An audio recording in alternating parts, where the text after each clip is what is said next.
2024 का आम बजट 22 जुलाई को आ रहा है। अब तक सब कुछ फाइनल हो चुका होगा। हलवा रस्म पूरी हो चुकी है। 21 जुलाई को सर्वदलीय बैठक बुलाई गई है। बजट सत्र सुचारू चले इसे लेकर यह एक औपचारिकता है जो हमेशा पूरी की जाती है। विपक्ष का रवैया वही ढाक के 3 पात जैसा ही रहना है। शांति से वित्त मंत्री को बजट पढ़ने दे दिया, वही बहुत बड़ी बात होगी। पूरा बजट सेशन हंगामे के ही भेंट चढ़ेगा, क्योंकि विपक्ष का नेतृत्व राहुल गांधी कर रहे हैं। अब बात मध्यम वर्ग की। हर बजट में किसानों का ख्याल सबसे ज़्यादा रखा जाता है, फिर उसके बाद पिछड़ा, दलित इत्यादि इत्यादि। लेकिन मध्यम वर्ग की सुध बहुत कम बल्कि ना के बराबर ली जाती है, जबकि इस देश में टैक्स का भुगतान, खासकर इनकम टैक्स का भुगतान सबसे ज़्यादा मध्यम वर्ग ही करता है। इनके हालात मोदी जी से ज़्यादा और कौन समझ सकता है। ये जितनी फ्री बीज बांटी जा रही है, ये सब टैक्स के पैसे होते हैं जो सबसे ज़्यादा मध्यम वर्ग चुकाता है। अभी 8 करोड़ लोगों का आंकड़ा पार किया है आयकर भुगतान में। 140 करोड़ की जनसंख्या है और आयकर देने वाले 8 करोड़। 1972-73 के ज़माने में इनकम टैक्स का मैक्सिमम स्लैब 93% था।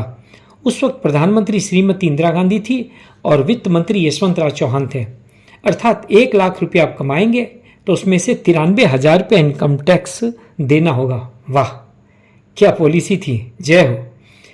पर अभी का मैक्सिमम स्लैब 30% का है। क्या इस स्लैब को सरकार 20% तक करेगी? यह बहुत ज़रूरी है। सरकार से अपील है कि मध्यम वर्ग को जिंदा रखिए। आपका सबसे ज़्यादा करों का भुगतान यही करता है।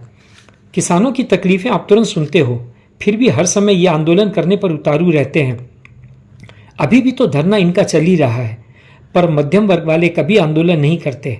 जो भी लागू किया जाता है, इम्पोज किया जाता है, उसे झेलते हैं।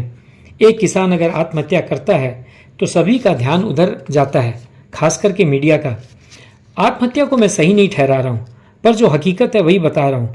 पर अगर मध्यम वर्ग का आदमी आर्थिक तंगी की वजह से आत्महत्या करता है तो उस पर ध्यान किसी का भी नहीं जाता।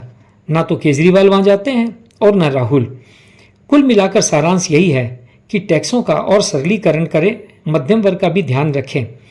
चाणक्य ने कहा था, राजा को प्रजा से वैसे ही कर लेना चाहिए जैसे भंवरा फूलों से रस चुराता है। भंवरा का पेट भी भरता है और फूलों को पता भी नहीं चलता। धन्यवाद। वीडियो लाइक करें, सब्सक्राइब करें। जय हिंद।